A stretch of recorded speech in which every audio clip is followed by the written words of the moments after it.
Welcome to Sara with stories. இன்னைக்கு நம்ம பார்க்க போகிற கதையோட பேர் குற்றம் கூறுதல் சுலபம்.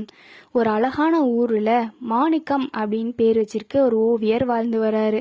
அந்த மாணிக்கத்துக்கு ஓவியங்கள் வரைகிறதுனா ரொம்ப பிடிக்கும். ஒரு நாள் ஒரு அழகான ஓவியத்தை வரைஞ்சிட்டு அவங்க அப்பா கிட்ட எடுத்துகிட்டு போய் காமிக்கிறாரு. அவங்க அப்பாவும் அந்த ஓவியத்தை பார்த்து அருமையாக இருக்கு மகனே அப்படின்னு சொல்லி பாராட்டுறாரு. இந்த ஓவியத்தில் ஏதாவது குறை இருக்காப்பா, உங்களுக்கு ஏதாவது தெரியுதா அப்படின்னு சொல்லி மாணிக்கம் அவங்க அப்பா கிட்ட கேட்குறாரு.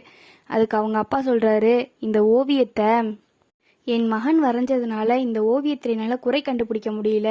இன்னைக்கு இருக்குன்னா கூட அது எனக்கு கண்ணுக்கு அழகாக தான் தெரியும். அதனால் பொதுமக்கள் கிட்ட அபிப்பிராயம் கேளு, அவங்க இதில் ஏதாவது குறை இருந்தால் உனக்கு சொல்லுவாங்க அப்படின்னு சொல்லி அப்பா மகன்கிட்ட சொல்லி அனுப்பி வைக்கிறாரு. அப்பா சொன்னதை கேட்ட மகன் மாணிக்கம் என்ன பண்ணுறாருன்னா ஒரு ஐடியா பண்ணுறாரு. அது என்னன்னா, ஊரில் நடுவில் இருக்க ஒரு கம்பத்தில் தன்னோட ஓவியத்தை மாட்டி வச்சுட்டு அதுக்கு கீழே ஒன்று எழுதி வைக்கிறாரு. அது என்னன்னா, இந்த ஓவியத்தில் குறை கண்டுபிடிக்கிறவங்க இந்த ஓவியத்தில் ஒரு கையொப்பம் இட்டுட்டு போங்க அப்படின்னு சொல்லி எழுதி வச்சுட்டு போகிறாரு. அடுத்த நாள் அதே இடத்துக்கு வந்து பார்க்குறாரு. ஓவியத்தை பார்த்து அதிர்ச்சி அடைஞ்சிடுறாரு. என்னன்னா, அந்த ஓவியம் முழுக்க கையொப்பங்களாக இருந்துச்சு.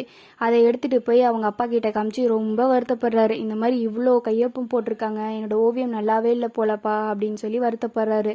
அதுக்கு அவங்க அப்பா சொல்கிறாங்க, நீ கவலைப்படாத மகனே, உன்னோட ஓவியம் நல்லா தான் இருக்குது. ஆனால் மனிதர்களோட புத்தி அப்படி அப்படின்னு சொல்லிட்டு இன்னொரு விஷயம் அவர்கிட்ட சொல்கிறாரு. இதே மாதிரி ஒரு அழகான ஓவியம் நீ வரைஞ்சிட்டு அதை எடுத்துகிட்டு போய் அதே இடத்துல மாட்டிட்டு கீழே ஒன்று எழுது. அது என்னன்னா, இந்த ஓவியத்தில் குறை ஏதாவது இருக்கான்னு பாருங்க, ஒருவேளை குறை இருந்ததுன்னா அந்த குறையை சரி பண்ணிட்டு நீங்கள் போங்க அப்படின்னு சொல்லி எழுதி வை, அதுக்கப்புறம் தெரியும் உனக்கு அப்படின்னு சொல்கிறாரு. அதே மாதிரி அந்த மகனும் ஒரு அழகான ஓவியத்தை வரைஞ்சி அதே இடத்துல மாட்டிட்டு கீழே இந்த ஓவியத்தை பாருங்கள், இதில் ஏதாவது குறை இருந்துச்சுன்னா அதை சரி செய்து விட்டு செல்லுங்கள் அப்படின்னு எழுதி வைக்கிறாரு. அதை பார்த்த மக்கள் எதுவுமே பண்ணல போல. அடுத்த நாள் வந்து பார்க்குறாரு. அங்கே வந்து பார்த்தா மக்கள் எதுவுமே பண்ணல. ஓவியம் அப்படியே அழகாகவே இருக்குது. அதை எடுத்துகிட்டு வந்து அவங்க அப்பாவை பார்க்குறாரு. அதுக்கு அவங்க அப்பா சொல்கிறாரு, என்னப்பா என்ன நடந்ததுன்னு கேட்குறாரு. அதுக்கு மாணிக்கம் சொல்கிறாரு, அப்பா ஓவியம் அப்படியே இருக்குப்பா, இங்கே பாருங்க அப்படின்னு சொல்லி காமிக்கிறாரு.